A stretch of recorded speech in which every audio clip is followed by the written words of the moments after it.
All right, my friends and civic neighbors, this is Civics 101 for Icy Stars, cycle 50, 50. Amazing. This is Tom Tresser, your friendly instructor.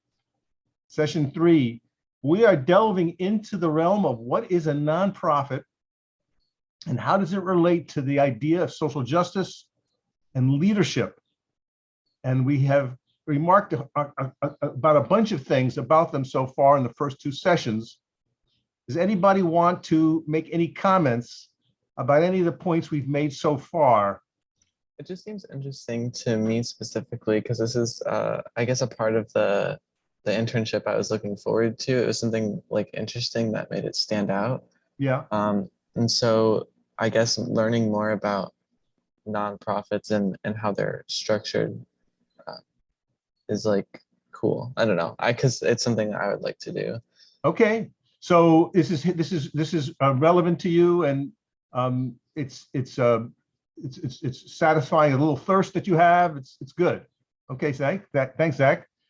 Yes, and we did remark on the fact that Icy Stars itself is a nonprofit. So for nothing, if nothing else, it's good to learn about this thing that you are involved with, engaged with, benefiting from, and a real part of. I mean, consider 50 cycles.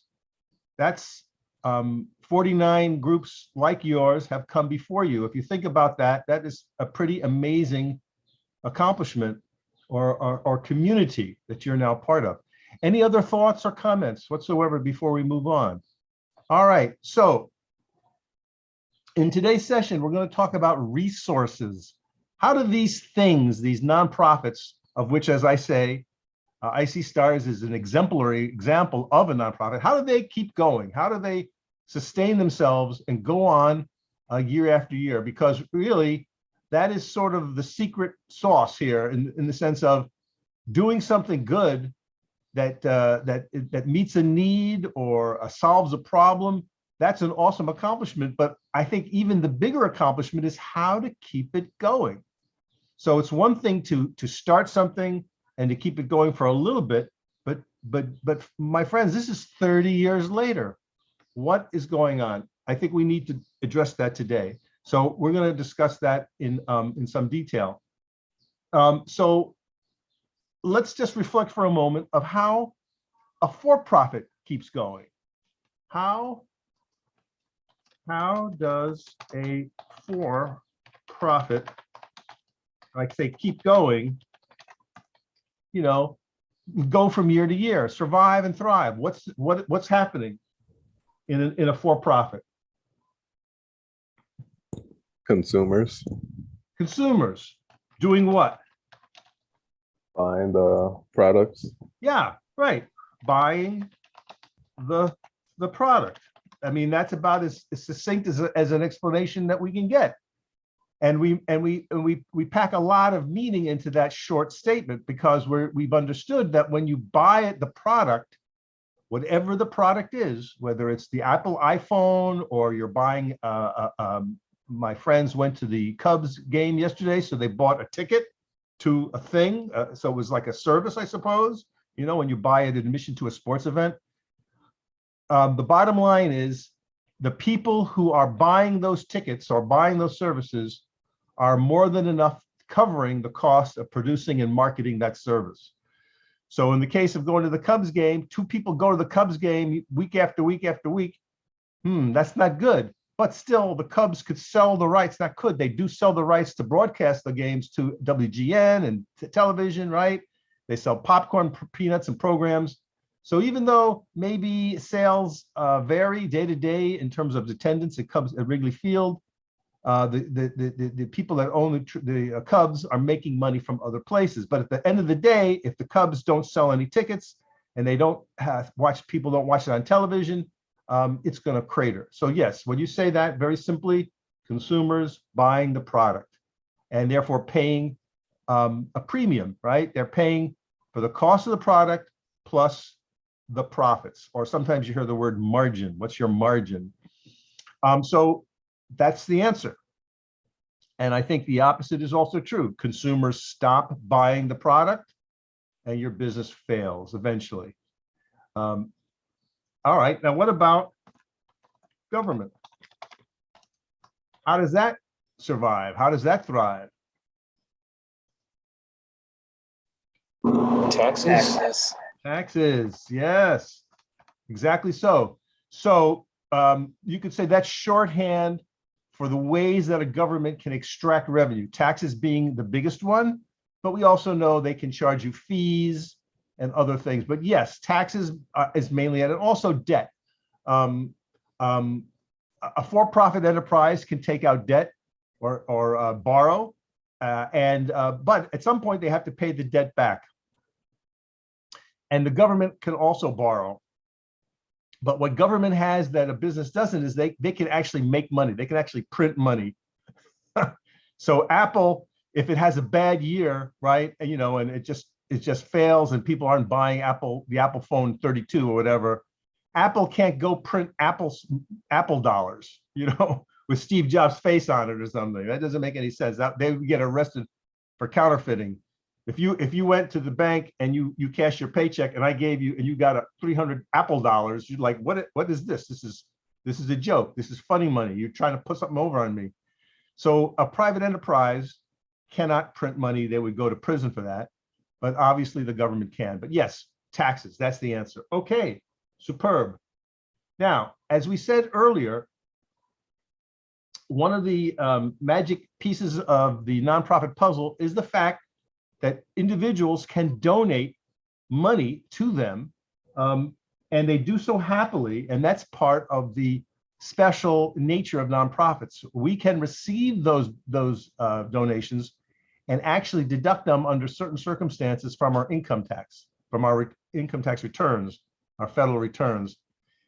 And so we saw that in America, billions of dollars, I mean, hundreds of billions of dollars every year are donated, just simply given gratis from one source to the nonprofit world. And the biggest source of those donations, almost 70%, $324 billion are from individuals. You guys, me, us folks.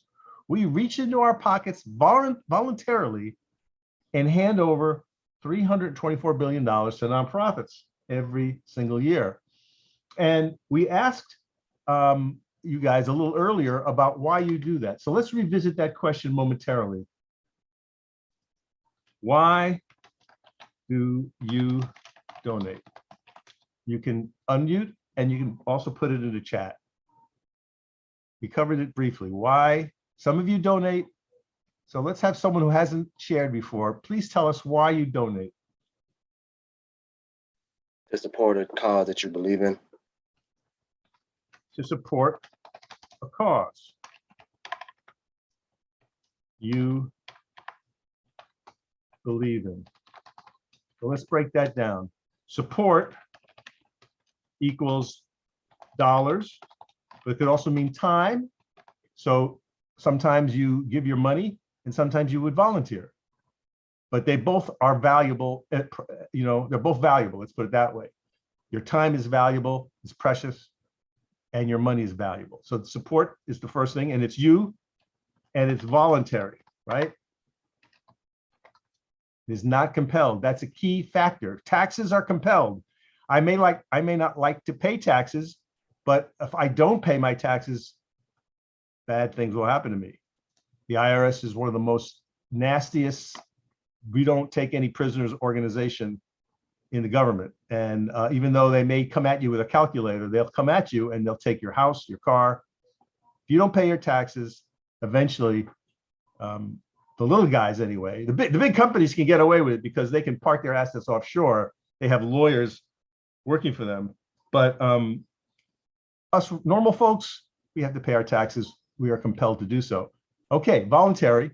And then also you say a cause. So say a little bit about that. What do you mean a cause? I think it was Frank. Did you say that? Did you volunteer it? Oh, yes, I was the one that volunteered that. Just maybe a charitable organization, perhaps, or just something that people are collectively, trying to change or trying to fight for something. Yeah, yeah. So the idea is the thing that you're motivated to help is doing something of importance, right? To help. Like we said this a couple of times, and it's kind of makes you smile. But Tom's Pizzeria doesn't get Frank to donate $20. Frank buys Tom's Pizza and he'll try it, and if he likes it, he'll buy it again. He may tell Manny, "Hey Manny, I just had some pizza over there. You ought to check it out."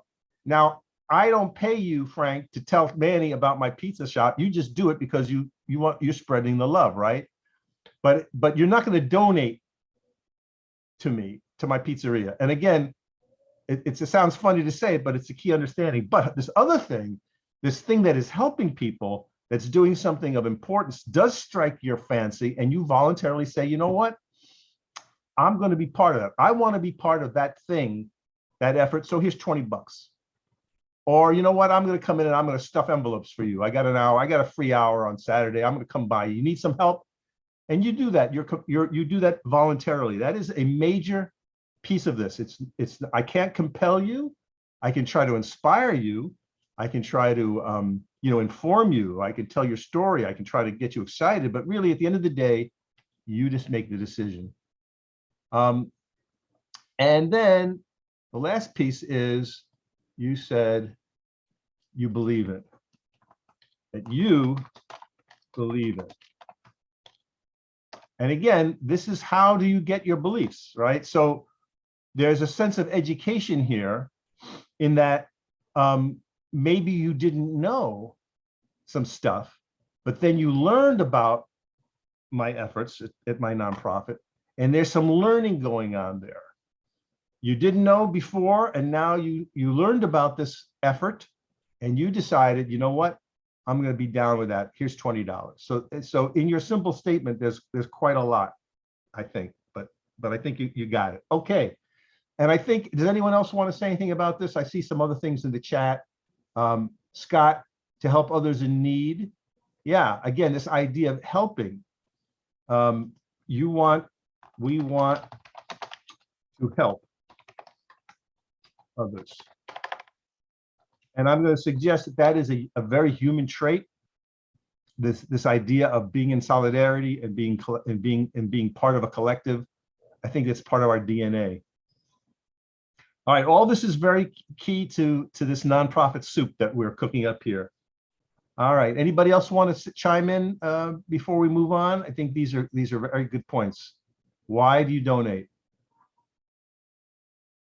Carla, to support causes? Yeah, could you say a little bit more about that, please?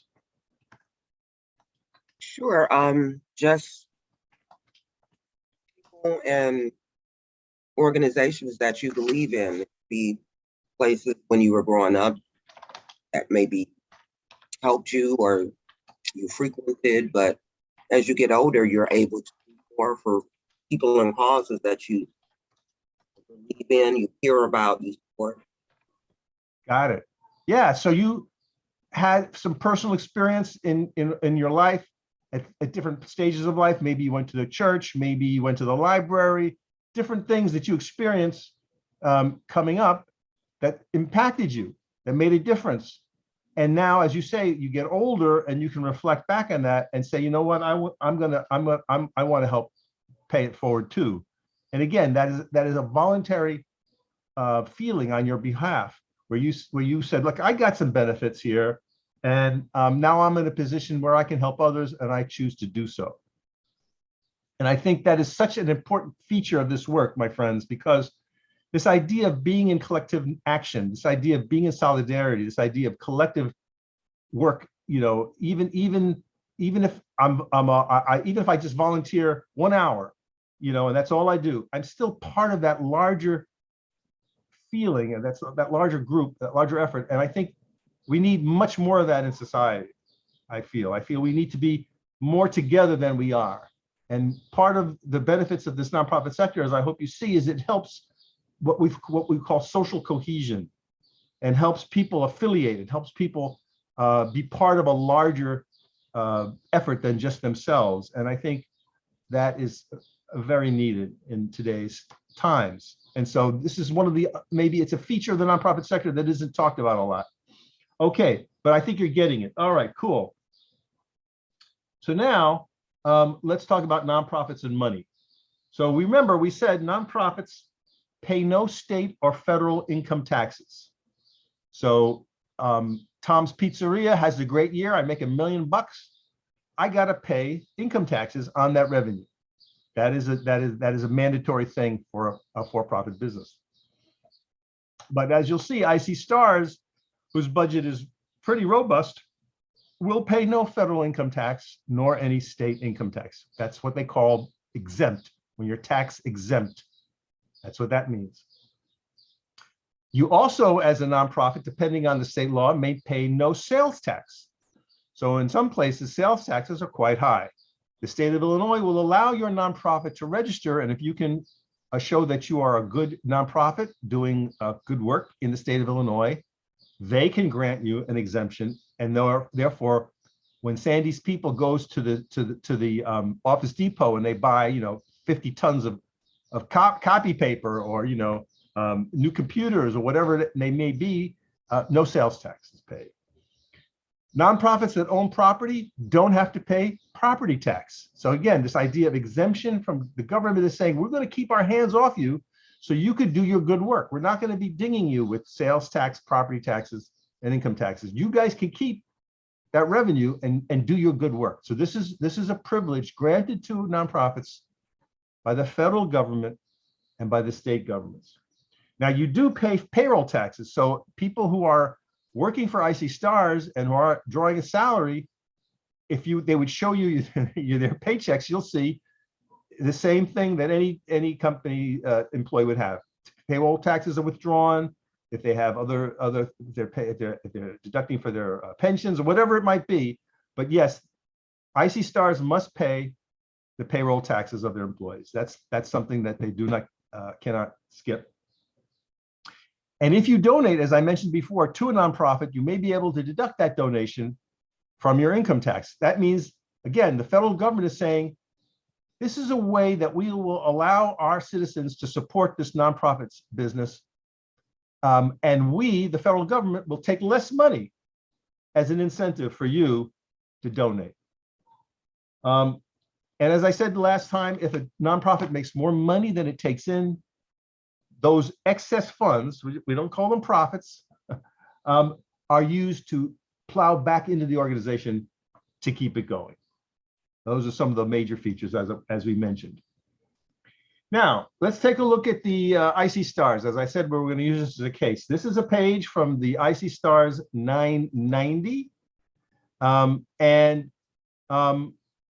This is where, we can learn a little bit about IC Stars itself. So you can go to this website and see a little bit about IC Stars.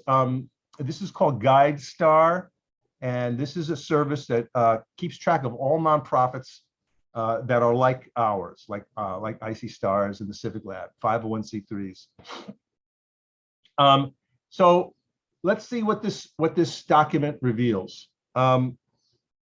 First thing I want to point out is what we call the difference between earned and unearned income. So the two first lines that are underlined in green, I hope you can see them. I'll put this into the chat so you can have a handy place to look at the headlines. In 2019, the Civic Lab, the IC Stars had contributions and grants totaling $2.2 million. So that means that from various sources, IC Stars raised almost $2.3 million for just being IC Stars. They didn't sell a widget. They didn't sell a book. They didn't, sell a ticket to a basketball game or anything. Or Sandy Kestrel didn't come to your house to cook you dinner. There's no kind of exchange other than the fact that IC Stars was doing its mission.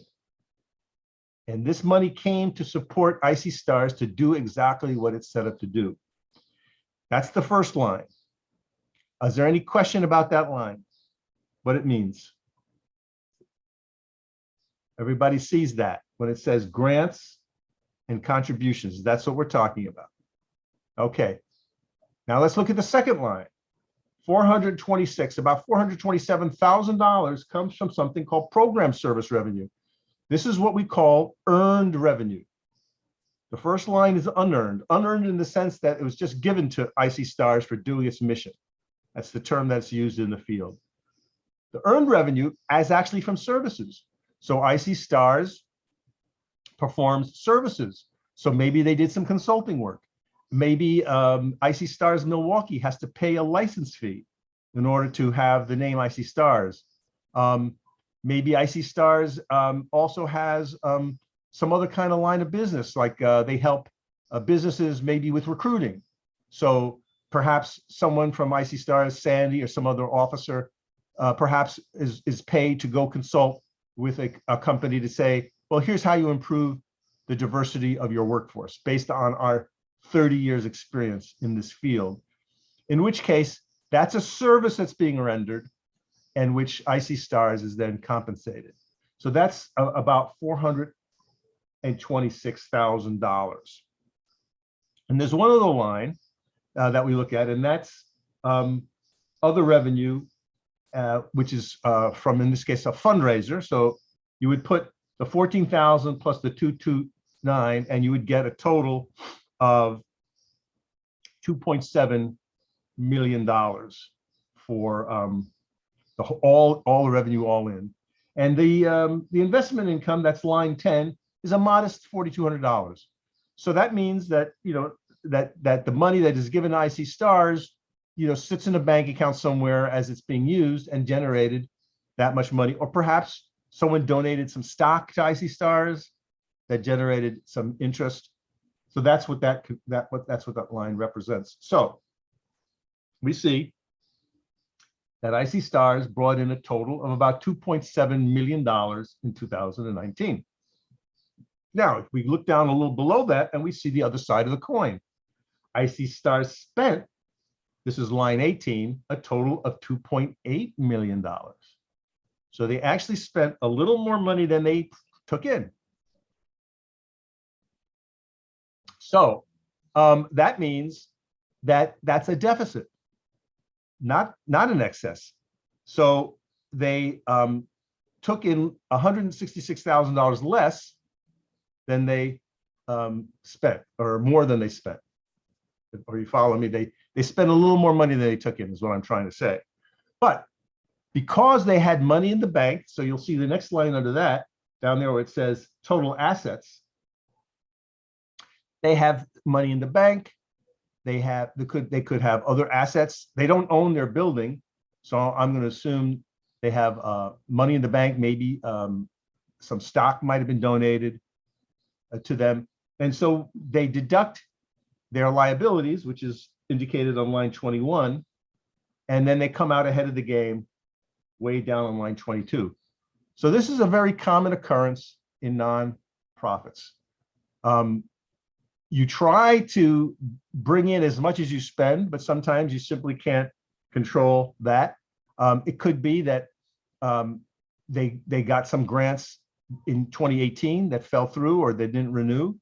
So there's a little line of fluctuation. So part of what nonprofits are always trying to do is to figure out, like, where can we get more grant revenue? Can we get more people to donate? And how do we keep that line 8 as robust as we can? At the same time, what if they're expanding? What if they wanted to do 2 cycles a year? I mean, 2 different, not 2 cycles a year, but 2 cycles at the same time. Oh my God. So while cycle 50 is going, what if they had cycle 51 at the same time in another location? Or, you know, that means that we need more office space, right? More program officers.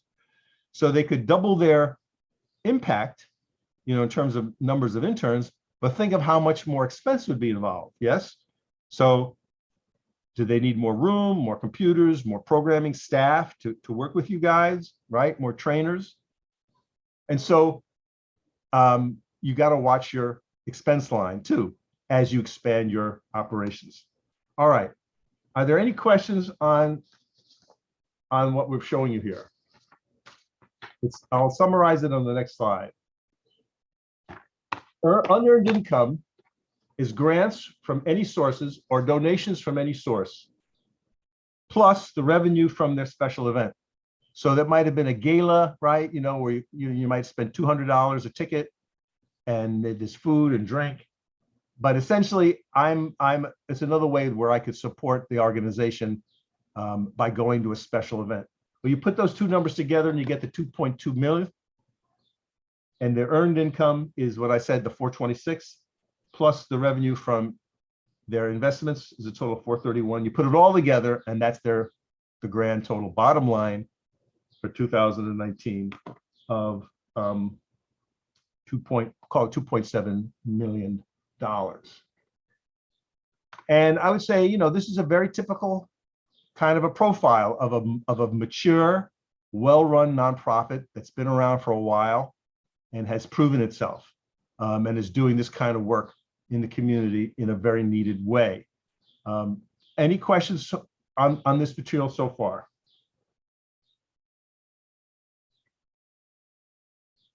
Okay. Okay. All right. So here's a little tips on why people donate and continue to donate. I think we've already touched on it, but let's lift up these ideas. People will donate to a nonprofit such as IC Stars because of its reputation. So how do people know about IC Stars? You know, in order to have a reputation. How did you guys find out about IC Stars? Job boards. LinkedIn. Okay, so job boards. Did anybody refer you? My girlfriend Googled it and referred me.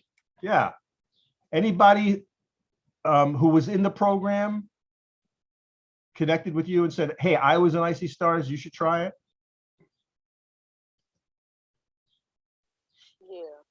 Yeah. So that was in the case of Morgan. Someone, yeah. So a personal referral. And that's powerful, isn't it? I mean, someone you know is saying to you, hey, heck, I did this thing. It really helped me out. It's really powerful. It's worthwhile. Check it out. I mean, they're not being paid to do that, right? So when you hear word of mouth is powerful.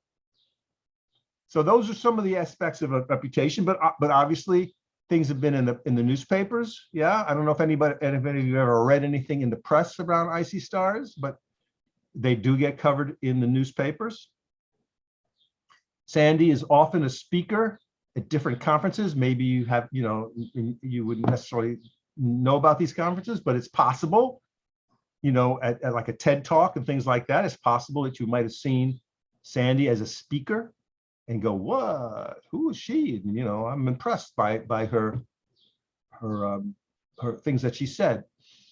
And these are some of the elements of reputation. Then the next thing is the excellence of programming. So over time, the market will test you out. I mean, if a nonprofit is doing bogus work, it will be found out. And so there's often evaluations that nonprofits have to go through. People will come in and look at your books. You often have to do an audit. Not often, you must do an audit when you're making over $300,000. So outsiders will look at IC Stars books and publish an audit, which is available. Their funders will probably also ask for other kinds of documentation. So there's a lot of, let's put it this way, there's a lot of eyes. There's a lot of eyes on IC Stars. They have to file their income tax reform, or it's not income tax, it's called a 990. That's the document I showed you. It's a report with the IRS every year to show their funding. And if things are squeaky or snarky, those documents will reveal it and they would get in trouble. So there's a lot, like I say, there's a lot of eyes on mature nonprofits. And so they would be very, very caught out if they were trying to pull a fast one. So then comes effectiveness and evidence. So with an organization like IC Stars, they're going to say, well, look, we've been around 30 years. We have these relationships with all these funders and different corporations who place our interns. We work with IBM and CDW and Boeing and all these groups years after year after year. They must see something of worth in us. So that's what I would call evidence. And also here are some statistics of the number of interns that we place and what happens to them and so forth. So over time, the nonprofit will assemble its statistics. And those numbers are usually in an annual report and including on their website. The other thing that will impact their ability to raise money is, are they good communicators? So we talked about their website. Do they have an email newsletter? Yes, they do. Do they do public events and forums? And do the leaders participate in these public forums? Some put on by IC Stars and others put on by other people, in which IC Stars leaders will speak. That's part of the branding. That's part of how IC Stars gets its name out. When their CTO, where their chief technology officer, speaks at a conference and talks about issues of technology and diversity, and talks about IC Stars and what we do, that enhances their reputation. And then lastly, personal connections. We often say in the world of nonprofits, people give to people. So the more interns there are over time, the more the networks expand, the more interns go out and talk about IC Stars to their employers as you leave IC Stars. That increases the number of people out there in the world who've heard of IC Stars and might be inclined to support them. And then, of course, IC Stars itself is doing outbound messaging. So they are sending out emails and direct mail pieces and other communications to let people know about their work. And so if we had more time, we would invite the chief marketing officer, the chief fundraiser, to come in and talk about these, and she would tell us just a little bit more about all that. But basically, the dance is, for the people who know about IC Stars and have directly benefited from them, that's your closest circle. And that's your first line of giving and support. And then there are people who have not personally experienced IC Stars, but who might have a reason to support it. And then there's the people even beyond that who are just generally interested in issues of technology or democracy or racial justice. And they don't necessarily care about technology, but they care about some of these other issues. And they might also be convinced or persuaded to be part of this family. You see what I mean? But it's up to IC Stars and their leadership to try to figure out how to get that message out. And believe me, they are thinking about it and actively doing that every single day. So those are some of the factors that go into this stew pot called "Why should I give money to a nonprofit or an IC Stars over time?" And those are some of the major reasons. Now, this brings us to the topic of today, the board of directors. In a few minutes, we're going to speak with one of the members of the board of IC Stars, but it's important to understand that this thing, the board, acts in a very important way in keeping the organization sustained and keeping it going year after year after year, even if there's 100% turnover in the staff. And even if Sandy Kestrel herself retires or is elected to the Senate of the United States, and she no longer can physically be here and operate IC Stars, the board of directors will continue IC Stars going on into the future. And their members, the members of the board, are selected for a couple of reasons. Their domain expertise and their ability to lead. So it's not going to surprise you that the board member we're going to speak to is a technologist, is someone who can code, who knows the world of software intimately. That makes a lot of sense. It wouldn't make a lot of sense to have a baker even though she could be a master baker, you know, and makes beautiful cakes, it wouldn't make sense to have her on the board. So you want someone on the board with expertise relevant to the mission of the organization. Secondly, it's good to have wealth or to be connected to wealth. So you'll find board members who, if they're not personally wealthy, they certainly have substance and are connected to people of substance. Again, a networking effect there. And another reason for bringing a board member on is they represent some defined constituency. Their location, that they come from a certain place that isn't represented in the mainstream, and their life experiences are unique and make sense to have them on the board of directors. So those are some of the reasons why a board member is selected to be on a nonprofit's board. Now, here are some features about a board member. They're unpaid. Again, unlike board members who work for big corporations who are paid, board members who serve on the nonprofit side are not compensated. Again, it's a voluntary effort. Again, this notion of someone giving up something or sacrificing something to help out the larger cause. So the board members who come to meetings and do other work are not compensated. They come to certainly regular meetings, certainly no less than quarterly, but often monthly meetings. And in addition to that, they may be on a committee. And we'll ask Kevin in a few minutes a little more detail about the extent of his labor. But it's often the case that as a board member, not only do I show up for these regular board meetings and help conduct the business and help make decisions, but I might be on a committee that meets independently. So, you know, IC Star celebrated its 30th birthday recently, so there was a big party, and there was a committee that worked just on the party and did nothing else. And that was a very time-consuming task because there was a lot of moving parts to that event. And the board member will bring their expertise to the governing of the organization. So we'll ask Kevin about that too. How does his work experience and life experience help him steer IC Stars through the difficulties of the present into the future? They're also expected to make an annual financial commitment. When I ran a small theater years and years ago, I required my board members to donate $500 per person every year, or raise $500. So if they didn't have the means to personally put up 500, maybe they could only do 200. They would help me raise the other 300. They would maybe sell tickets or do some other thing that would bring them up to $500 a year, and that was the expectation. And that is very, very common practice. I would say it's universal common practice for every nonprofit to require a minimum contribution to the organization. In addition, they may also say, when we have our annual benefit, you have to buy 4 tickets, or you have to fill a table up. So these things are known in advance when one joins the board.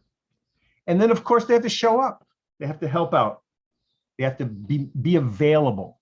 So this means that these board members, on a more informal basis, will take calls from the senior staff at IC Stars and be available to answer some questions or to lend counsel, in a more informal way, aside from what happens in a board meeting, where there's agenda and business has to be conducted in a certain order.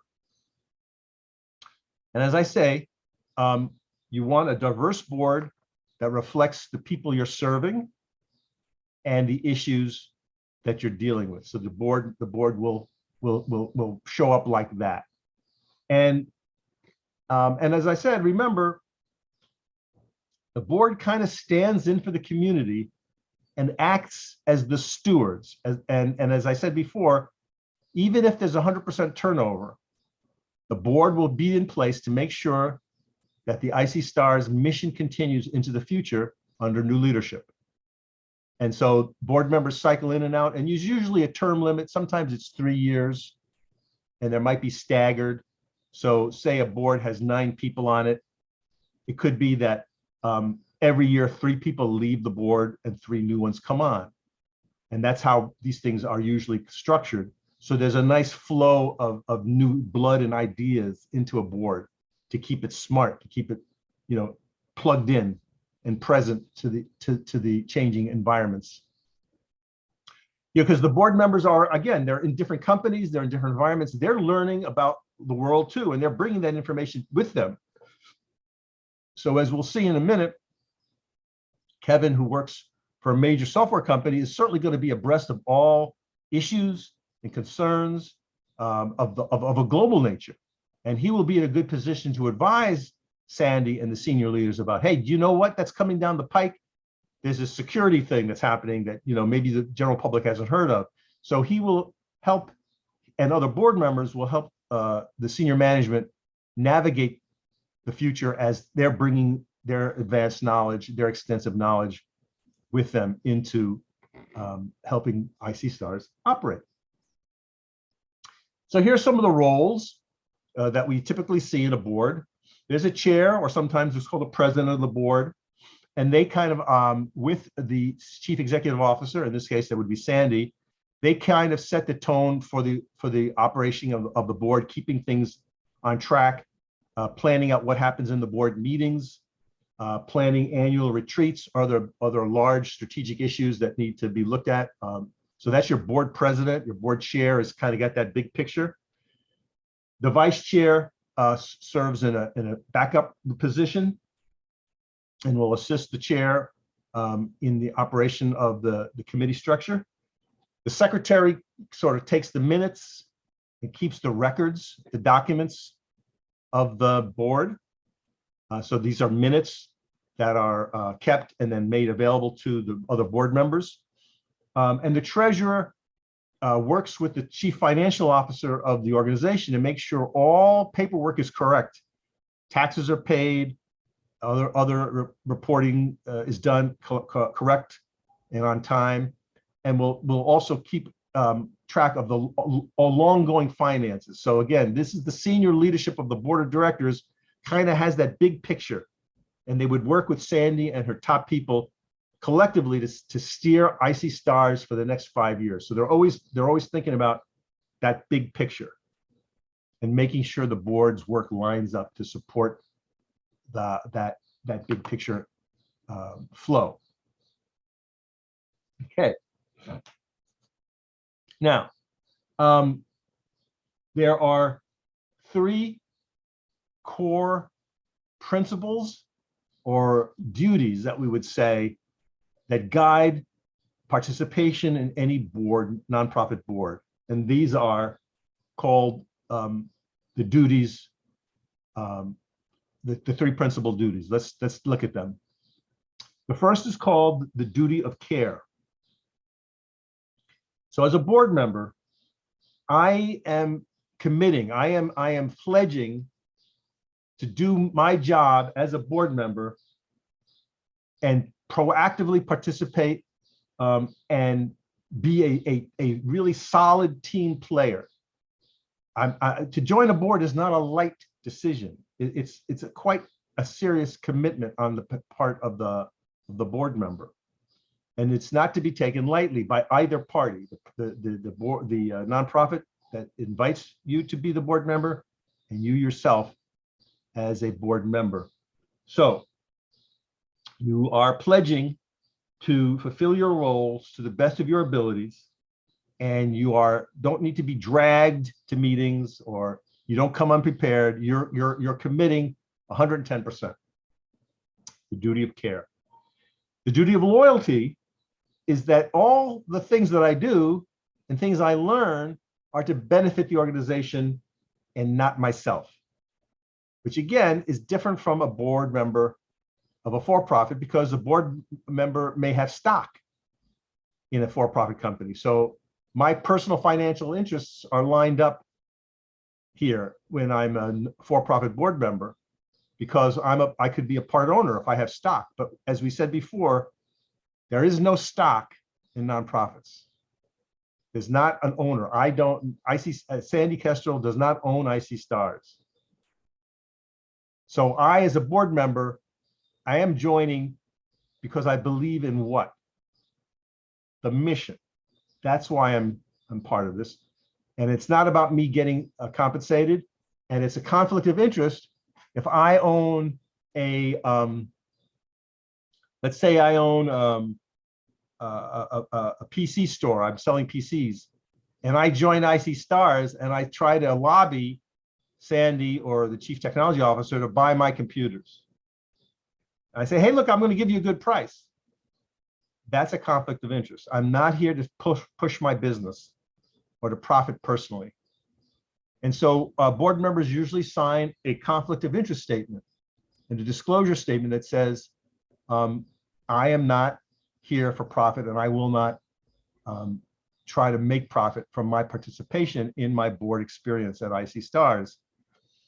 Similarly, if I somehow learn something, and I'm not sure how this would work, but I'm just saying, if it's not like, again, the for-profit world, if like I learn something, I'm going to go out and run and buy stock. Again, there is no stock to buy.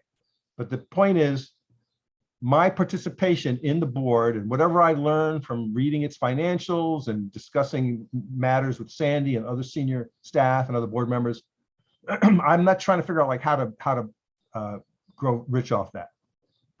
Hey Tom, real quick question. When it comes to like picking board members, do the people in the organization pick, or can a person just walk up to like the director and say they want to be a part of the board? Yeah, no, the members, in this case, you, the interns, or the other staff members do not participate. This is a board process. So there will be a committee in the board itself of a membership committee.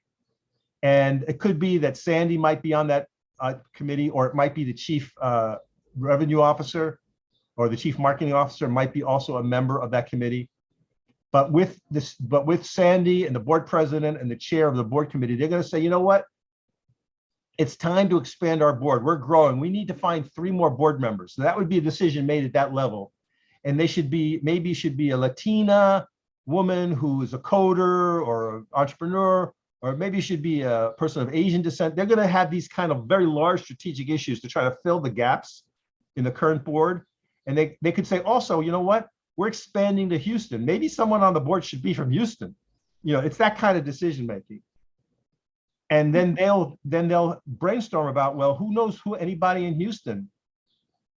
And people are going to, their top people, their board members, and maybe their senior staffers and others could be questions like, hey, do we have any friends and allies in Houston that might be interested? They'll take a look at their donor list. Oh, look, someone gave us a bunch of money from Houston. So maybe we should call that guy. It's that kind of process, Terry. You get it? Is that clear? Yes, thank you for that. Okay. So, but to sum up, you don't get a vote. The interns don't get a vote, and the staff don't get a vote. That's just how it works. It's a board function. The board is responsible for populating itself. If somebody resigns, you know, someone could move out of town, right? And they just say, look, I love IC Stars. My company moved me to Hong Kong. I just can't, you know, I can't play anymore. Or I'm getting too old. I'm going to retire and, you know, go with my grandchildren. Thank you very much. I loved working with IC Stars. I'm going to retire now. So again, that slot has to be filled, and that'll be done by the board committee tasked with that responsibility. And then finally, there's the duty of obedience. The law, the rules that IC Stars sets down, and there are handbooks and guidebooks and job descriptions for board members, that the board members must follow those procedures. And that includes confidentiality where appropriate, and not speaking out of turn or violating confidence. So when a board has to deal with personnel matters, which does happen, remember, one of the functions of the board is to evaluate the CEO, in this case, Sandy. There'll be a smaller committee of the board. It could be the executive committee, or it could be a personnel committee, that will be in dialogue with Sandy about her performance for the year. And maybe she did great. Maybe she had made a mistake. It was a great year, a troubled year, whatever it is. That's an internal matter, and it doesn't get put into the Facebook. You respect the confidentiality. Say someone did a fantastic job and wants to be and should be promoted and given more salary. Again, that's an internal conversation that the board members who are dealing with would respect that confidentiality and not be speaking about it publicly or posting it on their Twitter feed or anything like that. So that's a little bit about what we mean by the duties of care, loyalty, and obedience that all board members are to uphold. Any questions on any of this material so far before we bring our guest?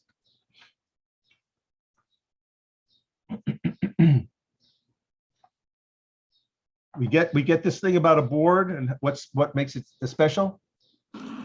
Yes, sir. Okay. Yeah.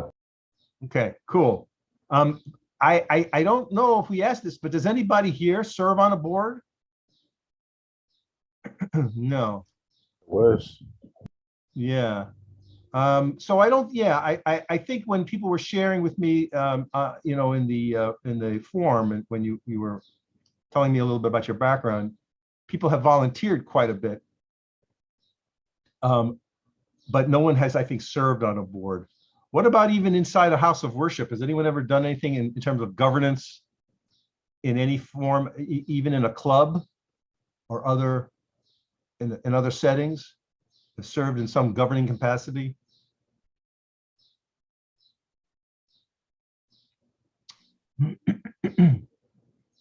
Not even in a sort of a volunteer, like a sports thing, or at a church, or in school. Most of my volunteering was like compelled. Compelled. Okay. Okay. Well, My go ahead. grandfather used to work for the CETA program when I was in high school. I used to do some work around the office for him in that regard. Okay. All right. Well, you'll see that you know, as you move through your careers and you do your own networking and you go to professional conferences and other things, you will see many opportunities to serve. And I hope that you'll be open to taking these leadership roles. You know, again, you might be approached, but oftentimes you may have to volunteer yourself. So if someone loves the zoo, for whatever reason, they love the zoo, they go to the zoo, they take their kids to the zoo, there are ways to volunteer at the zoo, and there may even be some leadership roles there. You know, there's lots of committees, there's lots of things. Certainly inside your house of worship, there's always committees to join, right? And in your neighborhood, there may be a neighborhood block club, perhaps, that you could join. And then again, if you're so inclined, stand for leadership. And again, it's a role that somebody has to do. And we're going to ask our guest in a minute or two why he does what he does, and we'll see, you know, what the formula was, why Kevin decided to be on the board, right? But sometimes it's a matter of you going someplace and someone spotting you, you know, right, and then chasing you down and trying to, you know, seduce you, as it were. Like, you know, Morgan goes to a meeting and someone said, "Who's that?" "Oh, that's Morgan Lawson." And "Oh, grab it. We got to put Morgan on the board. You know, go send an email or whatever." And, you know, actively go to recruit Morgan. But other times you go someplace and you fall in love with that place, and you decide, you know what, I'm gonna see if there's any open leadership opportunities there. All right. So let's take a 5-minute break. It's about 10 o'clock. Let's come back at 10:05, and we should have our guest at that time. So we'll take a little 5-minute stretch break. We are back in session. Civics 101, IC Stars Cycle 50. We are deep into discussion of what the heck is a nonprofit and how does it work in the world of social justice and community service and leadership. We have delved into the differences between what a nonprofit is and what a for-profit is, and how it's different from government. and how they keep themselves going. We talked a little bit about the importance of mission, that is at the heart of the nonprofit construct. You guys have shared a little bit about your own interests in civics, what we call burning issues, things that make you mad, things that you want to see solved. That means things that should be stopped or things that should be started because the world is not dealing with that issue in the way that you think should be. So we say it's an act of omission or commission. You've articulated quite a lot of things that make you mad that you want to see addressed in the world. That's another way of talking about what is the mission of a nonprofit. And then we just finished talking about how do these things keep going? If they're not selling anything and there's no profits to be made, and we derived that this answer is that it has to do with people giving in support of that mission. And one of the key factors is a board of directors. We noted that they serve without pay, but they serve many important functions. And to help explain a little of that mystery to us, we have Kevin Gates with us today. Good Hi, morning. everyone. Good morning, Kevin. Good morning. Good morning, everyone. Good to see you all again. Good morning. So you have already interacted with What's up, Kevin? So you know a little bit about him, but he is a principal cloud solution architect for Microsoft, where he's worked on many projects over the years in different leadership positions in many different aspects of the business, but he started there in 2001. But the thing that probably you know is that he started out in that world as an intern at IC Stars in 2000. He was sitting exactly where you are sitting today. He's an accomplished photographer and a videographer, and you can see his work at dreaddon'tdie.com. Ladies and gentlemen, let us welcome Kevin Gates. Good morning. Good to see the group. Thank you, Tom. So could you just tell us a little about your origin story? You know, how did you get to be where you are today, and you know, your interest in technology? Yeah, I'll give the kind of the summary or the quick version, since I did tea with the group not too long ago. But for me, I think the biggest thing is how IC Stars introduced me to the world of technology. And it's one of those things where I had no idea that it existed, but since discovering this, like as soon as I learned programming and technology, I was just like, this is for me. Like I literally accidentally stumbled into my passion, and my life has really not been the same ever since. So my big motto that I have is learn, master, teach, which I shared with the group here before. And I think it's been something that I've done over and over again, which is just realize that I love to learn. I know everyone here has gone through different learning styles. And so knowing that, you know, I'm visual and also hands-on in terms of how I learn is really important. I'm driven to be good at what it is that I do. And then I always enjoy, you know, leaning over and teaching someone else along the way. And that helps me learn even more myself. So I've done that with, you know, different technologies and obviously even just joining boards. And so joining a board and having the opportunity to join a board is great once your foot is in the door, but you still have to learn. I still have to master, especially since I sit on a board with people who have much bigger titles and influence than me. And then any ways that I can kind of bring my knowledge and teach other people, that's always a good thing as well. And so you say you kind of stumbled into technology. Can you take us back to the time when you were, you know, an intern yourself and what that was like?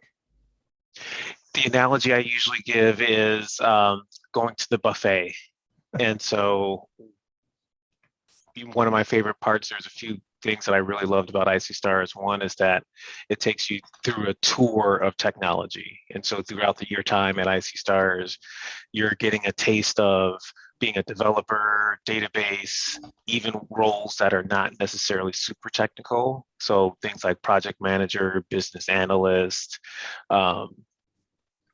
product specialist, like these are jobs that are in the technical field, but you don't have to be like a low-level programmer in order to do it.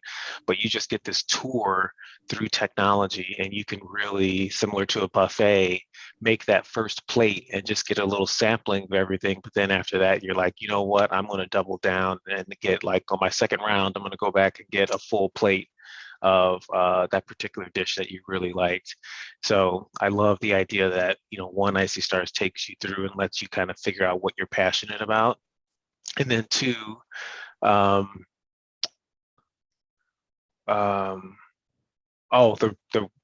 real life experience. So working with companies and having to do requirements and just the real life experience that you get, not just, you know, programming, doing different projects, but having real clients, having deliverables, having things change on you. All of that, I think, helped me really solidify that technology was something that I was really, really interested in. And can you say a little bit about that hit a nerve for you for sure? And you weren't involved in technology. Your life was not taking you down that path before that. No, I was at the time a cook, so I was following a culinary route, working at different restaurants, and you know, the thing I had said at the time was, I don't know what it is that I was going to do, but I'm just going to be really good at whatever it is that I do. And so I started as a busboy in a restaurant, did good in that role, and then I got asked to work the salad line, and then I started making salads, and then they were like, hey, why don't you work pasta? So I started doing pasta, and then not too long after that, I kind of made it, and that was like working the pizza station.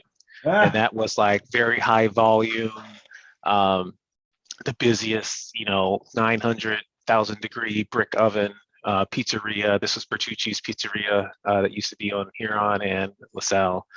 So anything I did, I was just like, I'm just going to be the best that I can be. And then good things will just happen. If you just do a good job, then there will be some kind of role or opening, or some manager or someone will just notice you, and more opportunities will come your way.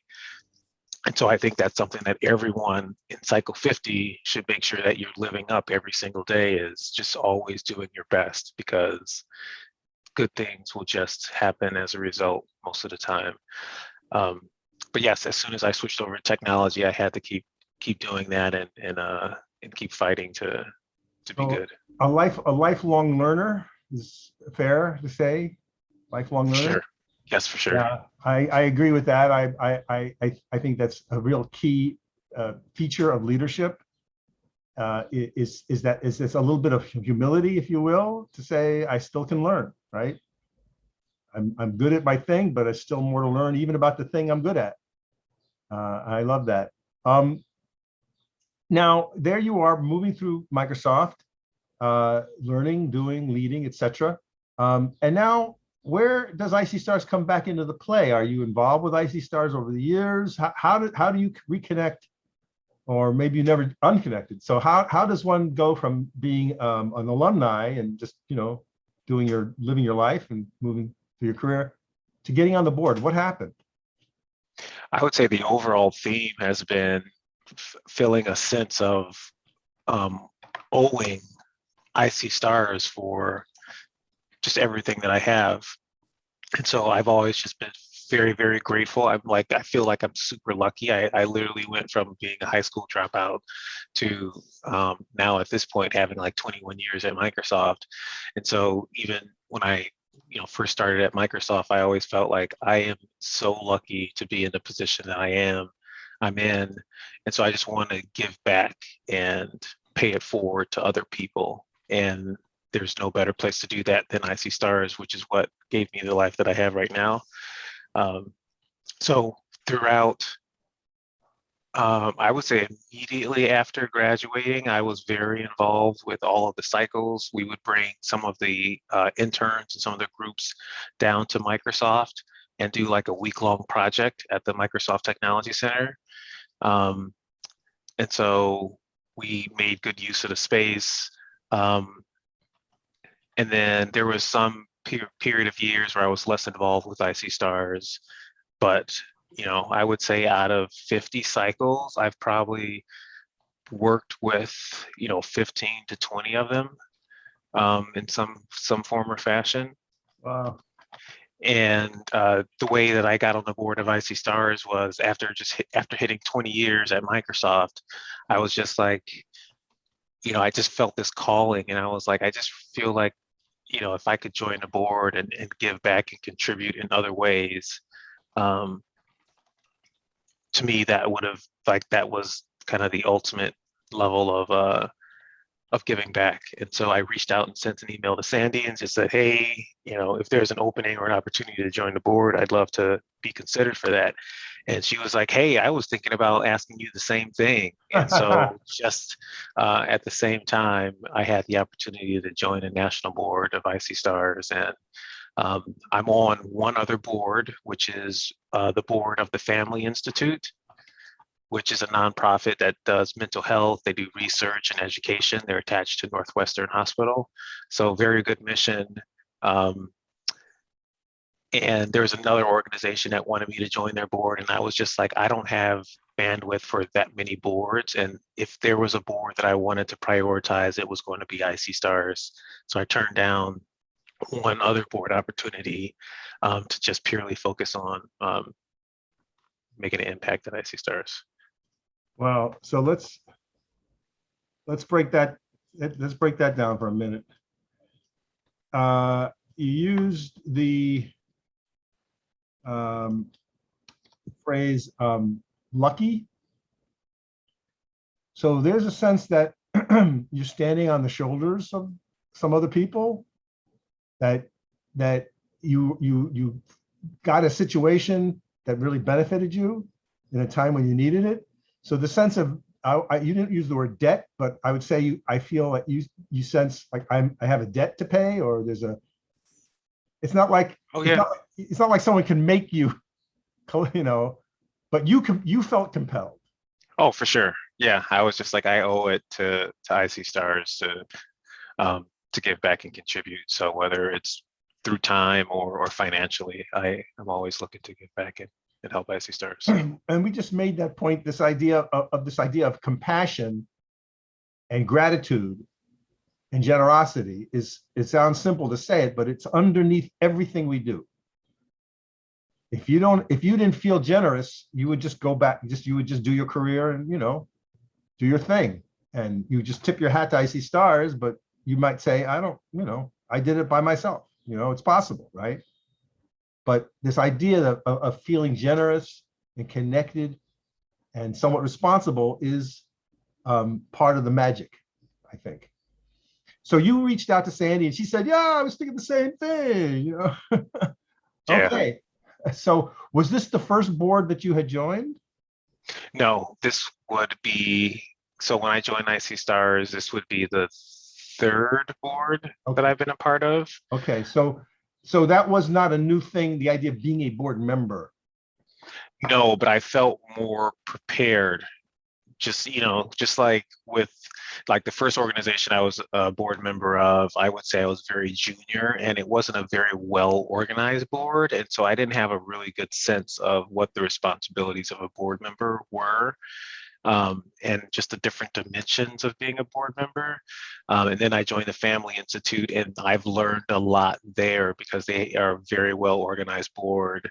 They just did a whole bunch of restructuring because they had some people on the board that were disagreeing with the strategy and direction. And so over time, they had to get weeded out of the board. Mm-hmm. But just a sense of high levels of professionalism, very high titles, like someone from the Pritzker family's on there, all this stuff. As much as I feel amongst this group, right, where I feel like a mini celebrity, where I've been at Microsoft for 20 years, I get into that room of board members with the Family Institute, and I feel like this big because there are some big titles and CEOs and CIOs and other people on there. And so I'm sure everyone here has heard of imposter syndrome.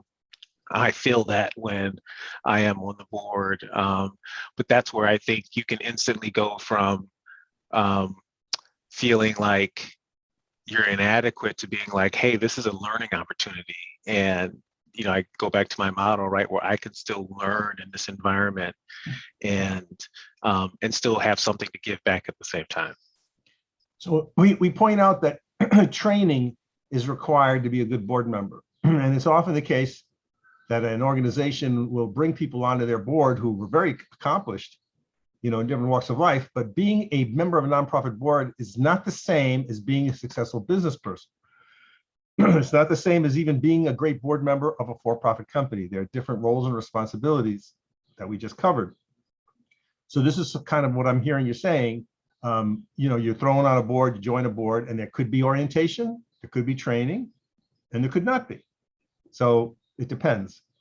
So now with some years of board experience as these different organizations under your belt, what actually do you do as a board member?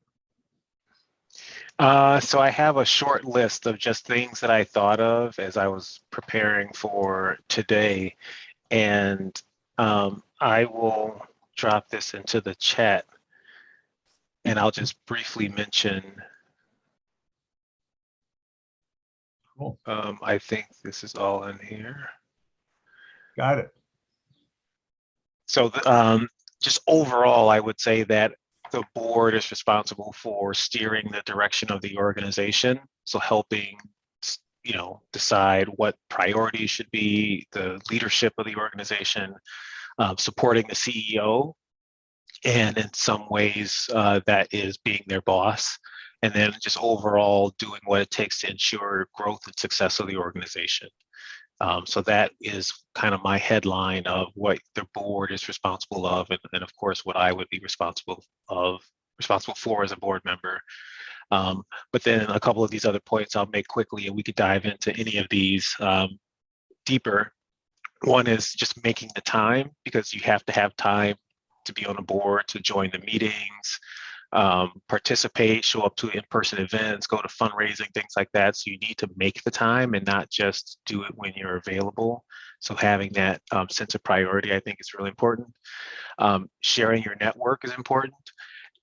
I can honestly say that the family, if I did not work at Microsoft, the Family Institute would be less interested in me being on their board. But because I work at Microsoft, I bring a name and a logo and experience to their board.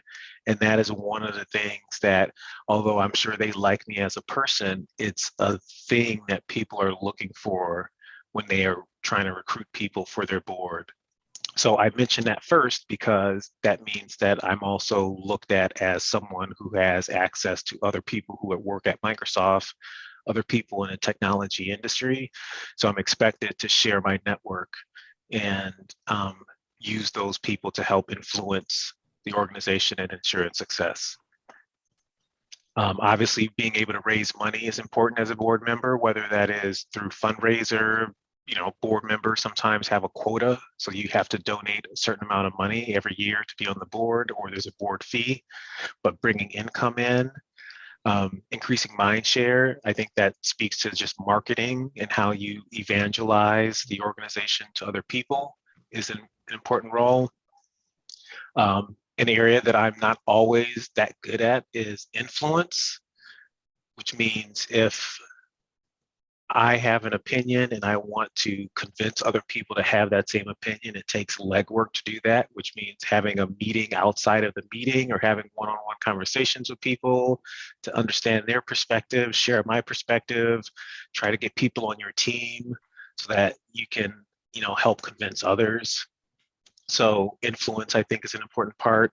Providing feedback to the organization on the strategy, participating in a committee, which means, could be technology committee, could be external relations, finance, executive committee, but, joining one of the subgroups within the board and making contributions there. Actually doing the work is important. And then another thing I think is important as a board member is to help recruit new board members over time and continue that list of potential board members that every board wants to have. Well, that's it. Kevin, that's a great list. You could do some board training yourself here, my friend. So one of the ones that jumps out at me is steer the direction. To me, that there's so much in that, because again, steering what to do what, because Icy Stars has a unique mission. So what we said in the past is if Sandy came to the board and says, you know what, I think we should open a pizzeria, and she gives you a business case, it's like, well, it doesn't really fit in, Sandy. I mean, so talk to us a little bit more about when you say steer the direction. What does that mean? Yeah, in some ways that is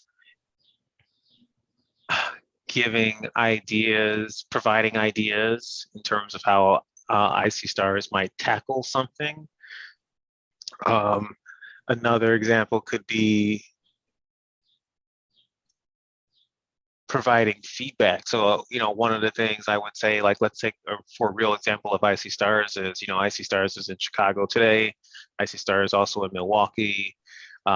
They're looking at Kansas City. And one of the things that we as a board said is, we should make sure that we are good at stamping out new cities and coming up with a blueprint so that when we open up a new city, it's kind of muscle memory, right? Where we're like, hey, we know that we need these roles here, we need these funders, we need these supporters. Like, what are the key building blocks to have, and make sure we flush that out so that as we start growing to other cities, it's just more of a, that you just update the blueprint every time you need to make a tweak, and then the cities, as you expand, get better over time. And so I would say that is important piece of feedback that came from the board, which is, let's slow down and make sure the blueprint is correct before we speed up and do things faster. So this is another piece of this puzzle. The relationship between the board and the chief operating officer, or in this case would be Sandy and a few of her key people, it's a deep relationship because you have your meetings that are on the calendar. So whatever it is, once a month, whatever, committee meetings. But there's a deep relationship of trust and back and forth and calls. And so this is kind of the human nature of the work. So over time, Sandy, she knows you, there's personal friendships, there's relationships, and there's professional relationships. And all this is part of the mix that makes a very vital, good, professional board where you could be friends, but you could also say, you know what, we just disagree on this particular issue. And it's okay to discuss and hash it out inside of the board environment. That is very healthy. Another thing that you talk about is increasing mind share. And we talked briefly about this, about how do people even know about that there's a thing called Icy Stars, right? Because if a tree falls in the forest, nobody hears it. So can you tell a little bit about how does the board help let the world know that there's a thing called Icy Stars? Yeah, I think there's some aspect, when I think of increasing mind share, I think of like external marketing and just, because there is influence, which I think is like internal marketing, like how do you convince people inside the organization to do things? And then there's external outside the organization. And that's what I think about with the increasing of mind share.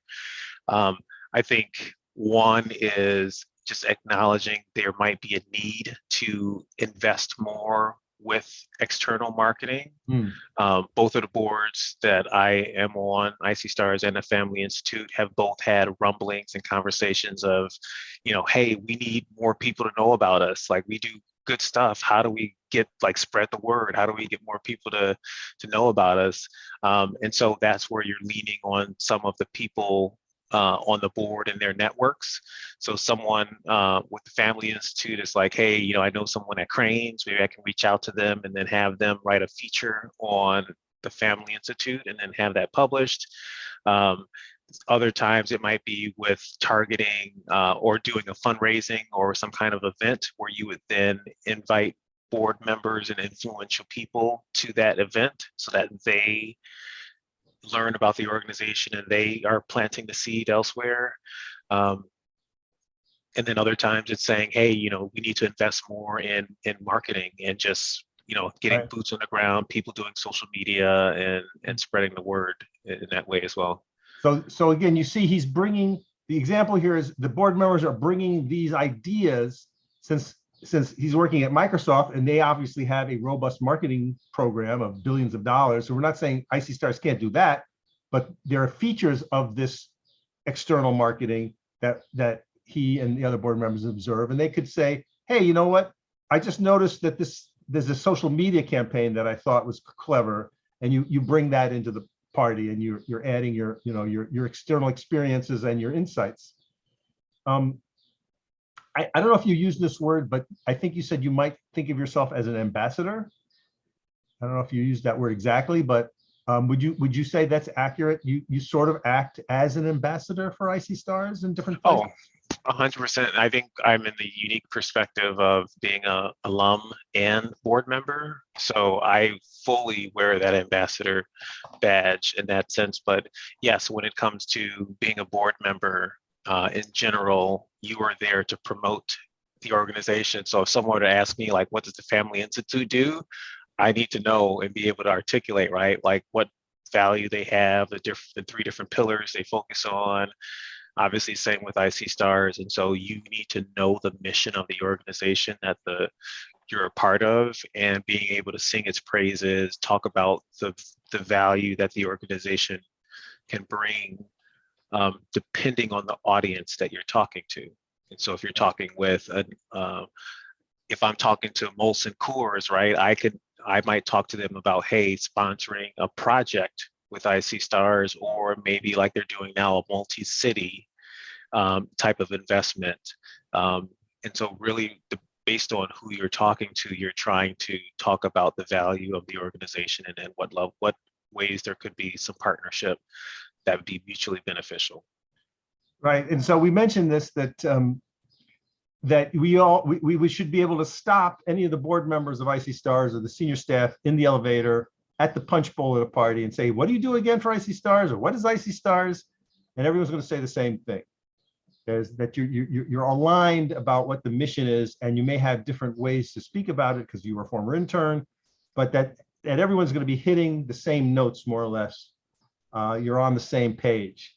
That's the sign of a well-operating nonprofit, where everyone is aligned and is not just knowledgeable but proud of, and not afraid, but on the opposite, looking for opportunities to brag on it, and to love on IC Stars from your total authentic compassion. You're a very believable, I would say, ambassador. If I met you at a party and said, what do you do, Kevin? And you started talking to me, I'm drawn in. I want to hear your story. And that is a beautiful thing when it happens, in this crazy world of nonprofits. When you say about raising money, so again, this is a thing that a lot of people, they don't like to ask people for money, Can you talk a little bit about this idea of just, giving personal money from yourself, as well as asking others? How does that go? Yeah, so that's, I would say, 2 dimensions that you're expected to do. I touched on one, which is making your own donations towards the organization. And so I'm fortunate being at Microsoft. Microsoft does a really good job matching any donations that are made to other nonprofits. And so what I always do, and I also take it as my responsibility to encourage other board members to do the same, and that is to use your company to give the donation so that they can match. And so if I give IC Stars $1,000, Microsoft matches 100% of that. So now IC Stars gets $2,000. So any donations I give, I just use Microsoft to help amplify that. So that's out of my own money, but then the other responsibility you have is to reach out to others and see if you can get donations that way. So one of the things that the Family Institute does is they'll ask you if you have like a donor list or a list of people in your network that you would want them to send like a nice packet to, right? That just talks about the Family Institute. I might have like a little bit of a personal message to it and say, hey, this is a cause I really find important. If you can find it in your heart, your pockets, whatever, to make a donation to this organization, it means a lot to me. So you're trying to attach your own kind of personal story to it. and then see if other people would make a donation to that nonprofit. But that's in partnership with the staff, as I mentioned, and they try to put together a nice packet, materials and things that they would send on your behalf. And so we mentioned this briefly, that material has to exist. So again, as part of the nonprofit's sort of routine operations, there's a staff person, even for the smallest organization, that's going to have the stuff, whether it's a brochure, an annual report. Certainly there's a website or an email. There's something that exists that when someone says, hey, Kevin, can you share with me your top 5 best friends or whatever, or 5 people from other tech firms that you do business with, that you network with, however it is that they ask you to share, and you think that's a reasonable request, they're going to show you what they're going to send. We're going to send them, brochure 1 with the annual report, and and you're gonna go, yeah, that's oh no, I don't like that. That's outdated, So you're gonna add your eye. But the point is, someone's already got some material, and this is an important part of the back office work that nonprofits kind of have to have in their pocket when they speak about, well, what exactly is IC Stars again, and why should we care, and what have you done for the last 30 years? All that's already there. You don't have to create it anew.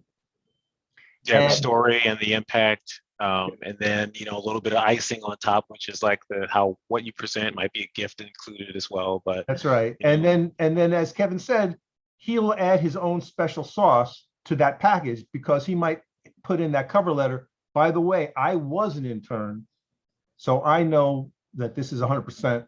I'm standing here as a testimony. So he can add that extra oomph, if you will, that someone that doesn't have that experience just couldn't add. And that makes that little package, that whatever it is, if it's a brochure, an email, or a physical paper that I'm going to give you at lunch, whatever it is, it makes it that much more compelling. And I'm likely to go to respond in a positive way. All these things are a parcel of a board member's job. Now, is there any strife or kind of, icky parts to this that somehow, we weather some turbulence, but we move on? That does happen. Boards have to navigate sometimes, during COVID, right? A crisis that wasn't foreseen. So how do we manage turbulent times? Yeah, I would say some of the turbulent times are times when there might be disagreements between the board and the staff. And I think the Family Institute had that previously, where there were board members, like there was a new CEO that came in, and then some of the existing board members did not like the new CEO. And so there was some turbulence of like disagreements and challenging. And over time, the board of the board chair worked to have those people leave, right? Because if they don't necessarily believe in the CEO and they have disagreements, then they could better use their time somewhere else. And so some of those folks eventually left the board over time. So I would say that's one aspect. There could be also just disagreements amongst the board members themselves about what direction to go in. And sometimes the best result for that is just getting more data, right? So someone has to go back and pull reports or do some surveys or things like that to really, take it outside of personalities and egos and say, here's what the data says, and this is probably the direction that we should make sure we go down. Right. So again, that brings up, I think, a key feature of boards that I don't think I quite hit. We are not running the operation. The board does not run the show. They are not, writing checks. They're not like checking the attendance of the interns or whatever. They're not replacing the toilet paper in the bathroom or anything else having to do with the day-to-day operations. This is more big picture, as he said, guidance, keeping the organization on the even keel to the future, dealing with these turbulences, like if a pandemic hits, how do we respond? That's the kind of operations we're speaking of. Is that fair to say? Very much so. So looking at another example would be like competition, right? Like one of the pieces of feedback we gave to the Family Institute was, they've been doing counseling and things like that with like 1 hour sessions, and we're seeing more, and you've probably seen ads for it on YouTube and elsewhere for like companies like Better Health and Talkspace and all these other kind of micro counseling services where you can like chat with somebody or just have a phone call with someone and book it over the internet and do all that kind of stuff. And that was a piece of feedback we gave back to the Family Institute, which is say, like, look at the competition and they're moving pretty quick and around us in a more nimble manner. We think that the staff should create some kind of offering to compete against that. And so that is a good example of like big picture of like, here's a trend we're seeing, and then we have to work with the staff and the CEO and leadership to be like, we recommend that you create something that can compete against or help shift the organization's direction. But we're not the ones that actually will do it. We just make the recommendation, and then the people on the ground will be the ones responsible for it. I think that's a really solid example. Again, the board is out there. Sometimes people in the nonprofit world, I mean, we're so overworked, we're so stressed out, we get tunnel vision because we got a lot of things to do to get our organization through the day, especially in a time of a global pandemic. And the benefits of having board members who are not physically on the premises, like in the days when we all worked, in the office, the benefits of having board members who are dispersed in the ecosystem, as it were, bringing in all these different insights is a real plus for the nonprofit organization to have. It's like having eyeballs out there in the world, having extrasensory intelligence, insights, multiple brains, if you will, on the problem. And the wise nonprofit leader will listen, and they may not be able to act on everything, but the wise nonprofit leader will be saying, what is that again, Kevin? What are you saying? You're seeing what? I completely didn't see that. Or, you know what, I was ignoring it. It was upsetting to me. I didn't want to acknowledge it. Okay, I guess we got to take a look at what is this thing? Where's the website? What are you talking about? Let's drill into it. And then you start to attack the problem and come up with a solution. That's an awesome example. And again, there's a little bit of a magic chemistry there. It's the board members who were thinking about that, looking because they are primed to do so. So Kevin and his fellow board members were predisposed to listen to those ads or whatever the thing that you, Kevin, were talking about, YouTube. He saw that, he sparked it, goes, wait a minute, what is that? That you can't pay for that. I mean, if you were trying to pay a consultant to do something like that, the price tag would be astronomical. I don't even know how to quantify something like that. This is the magic of what we're talking about here, folks. And the result in this example that you're speaking of, Kevin, is did they respond and actually roll out a new service? They are still evaluating, but I will say that the pandemic was a forcing function in them switching to a completely virtual model. And so right before the pandemic, they started playing with like telehealth and doing virtual sessions and things like that. So they started dabbling in it. And then when everything shut down, they were forced to like 100% do it.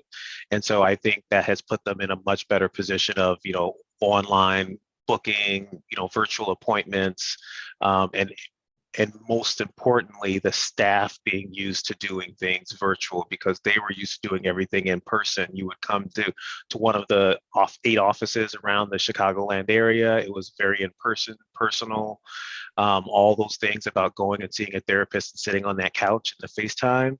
And then the staff had to adjust to being completely virtual. And so that was a really good thing that came out, is that now it's kind of it's just muscle memory and instinctive for the staff and the clinicians to do virtual sessions. But we point out that if the organization had not been able to pivot, they could go out of business. Oh yeah.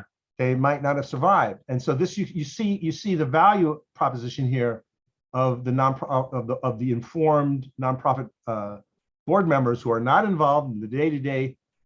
Kevin doesn't have to do casework. He's not a counselor. He's not in the physical office of the Family Institute worrying about accreditation or any of the million other issues that an organization, and he was able to help brainstorm a little bit and see something and maybe connect the dots in a way, perhaps, that someone involved day to day just didn't have the time or brain space to do.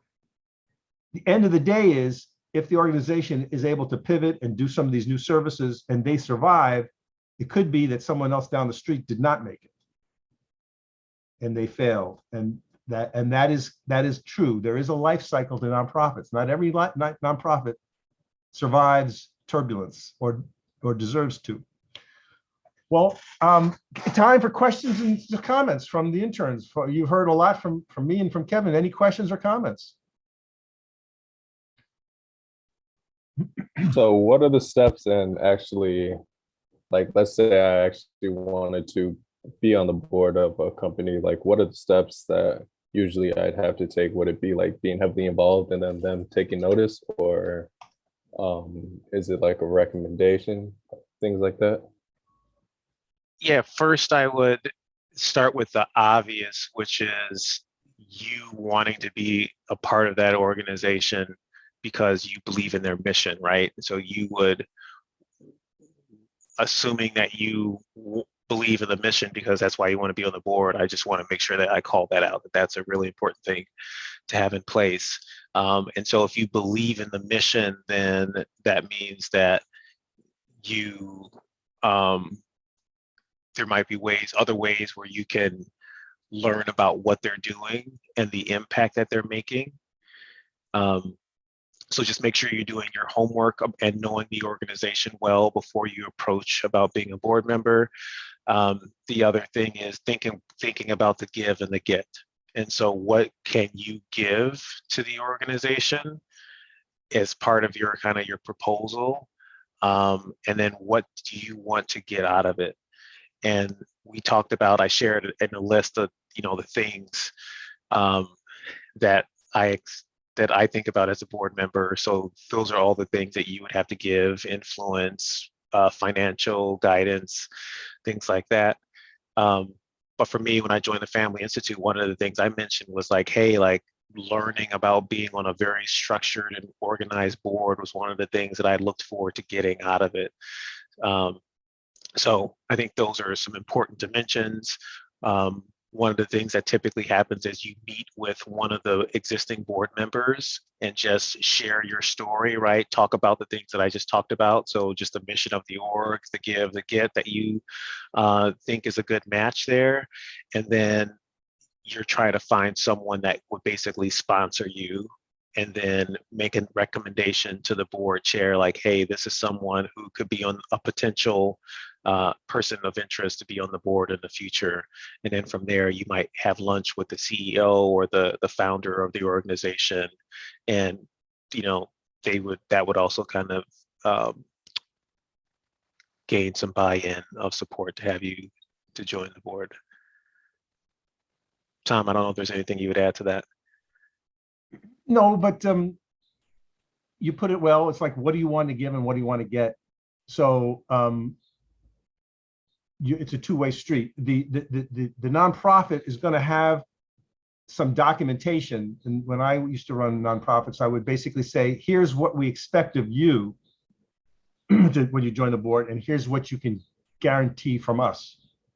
So aside from just helping us, we would say you have to give $500 a year.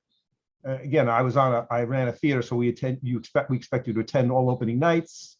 There was that's on your side. You join a committee, be on a committee. From us, we pledge to give you all board materials, training materials. You'll be prepared when you join the board. We pledge to give you an agenda 2 weeks before a board meeting. We pledge to you to give you what you need to succeed. So that was kind of like a little informal contract, so that both parties are clear what they're getting into. We found that to be helpful. Other questions or comments? Yeah, I wanted to ask you about your experience in the first board, Kevin, the one that you said was a little disorganized that you left. I guess I wanted to know how you handled that. How long, did you try to help out like fix it, or like how long do you stay at a board that's kind of messy, I guess? I decided to wait, kind of feel it out for about a year. And so I would say it was kind of both. It was messy for two reasons. One is the board was like a bit messy in itself in the company, and the leader of the company wasn't very well organized. And then two, it was my very first board. And so I probably could have brought more rigor and process to the table if I had known those things myself, but I did not. So I basically said, you know, it took about a year to get through, like, just me learning that, hey, like, you know, you first join the board and you're like, oh, this is great. And then the honeymoon period wears off and you're like, these things are a little wacky. And then over time, you're like, oh yeah, things definitely seem to be off. I'm going to wait for like a year milestone to step to the side. I think that what that triggers for me is that all boards must go through an annual training service in the opinion of the Civic Lab anyway. And we do quite a lot of consulting for nonprofits that are in the social justice space. We strongly recommend every board, no matter how seasoned it is and how many pros there are, every year go through a mandatory training period that reminds people, refreshes, if you will, what it means to be a great steward, what the law says boards have to do, and what best practices indicate is required of a great board. And not to insult anybody or to assume anything. It's just that, as I said before, you could be super successful in business and really not know how to operate inside a nonprofit environment. And that requires a little training sometimes so that things match up.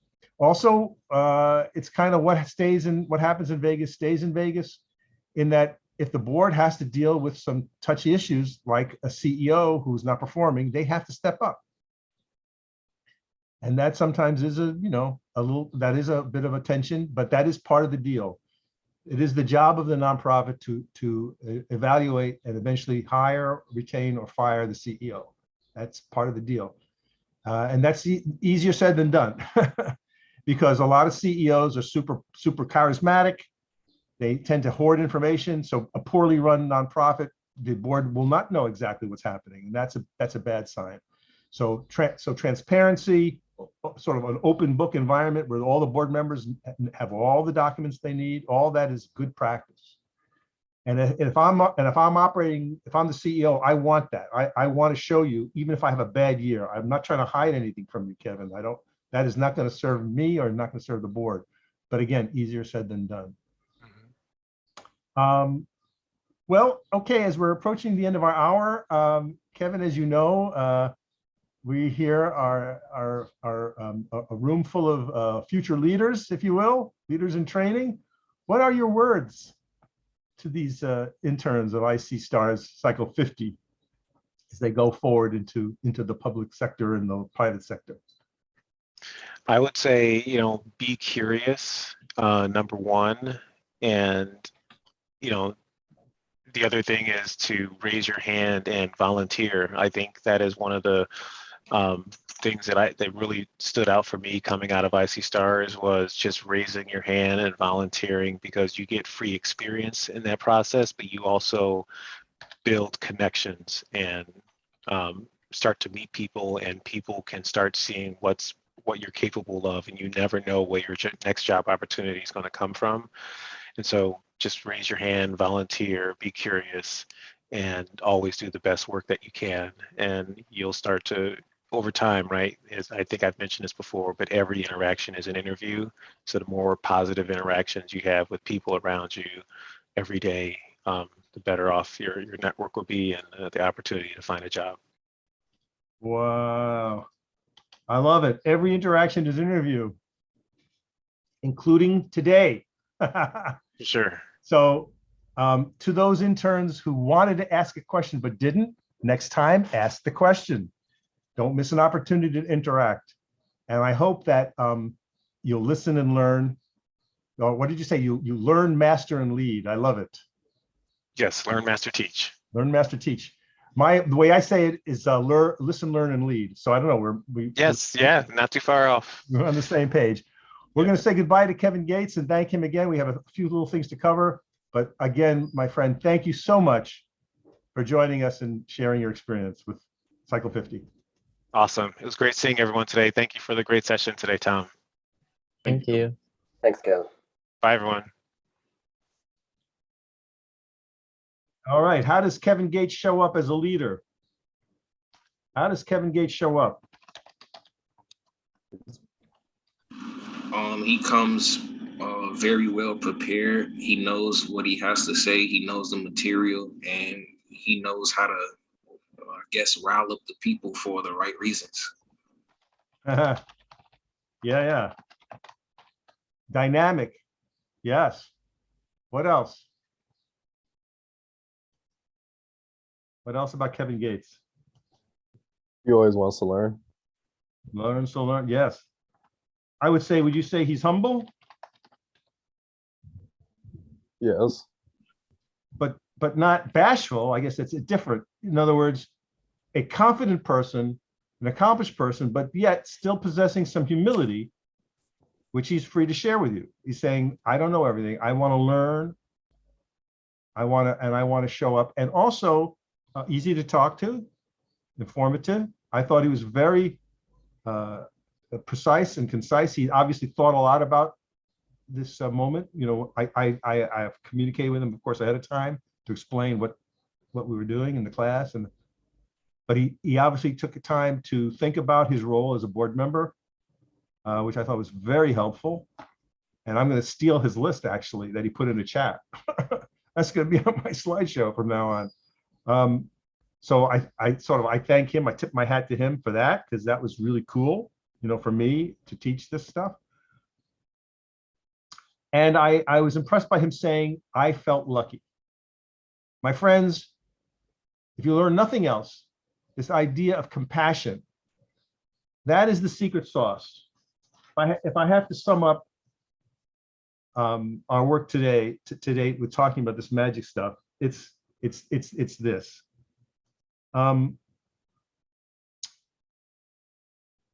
That the domains of generosity, compassion, and justice and service. Let me say that again. The domains of generosity, compassion, service, and justice are the drivers of this nonprofit work. That's at the heart of it. It's why people like Sandy are compelled to do them, to create them, and why people like Kevin are compelled to support them, give them money, and give them their time and treasure and their talent. These domains drive the creation and the sustaining of America's nonprofit community, which means, by contrast, when they go away, when the drive to serve is lost and the drive to be excellent is lost, then also the reason to compel and to support the nonprofit is also lost. So that's why it's an evolving, it's a feedback cycle. IC Stars does its mission, it looks inward, it makes sure it's still true to its mission, it makes sure that the people that work for it are top notch, that it's not giving you bogus, it's not BS, it's the real deal. We hear about it in the world, we continue to support it. People like Kevin vote with their feet and their dollars and go, I'm in. But if something goes south and it doesn't happen, and I don't know what that would be, then it can collapse. So that's what the role of the board is. The board keeps the mission true, make sure that there's money to keep the lights on. And then when people like me learn about IC Stars, even though I'm not a technician, I'm not a person of color, but I believe in the same things IC Stars believe in, I go, you know what? Here's $100. Fantastic. It makes me feel good. And I know it's going to go to good causes. So that's the magic of nonprofits. All right, my friends, our time is over for session 3.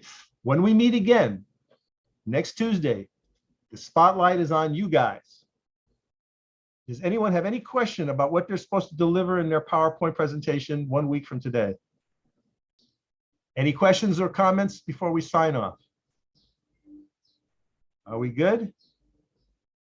All right, my friends. All right, Cycle 50, have the great rest of your week. I hope you're rested and relaxed from the holiday.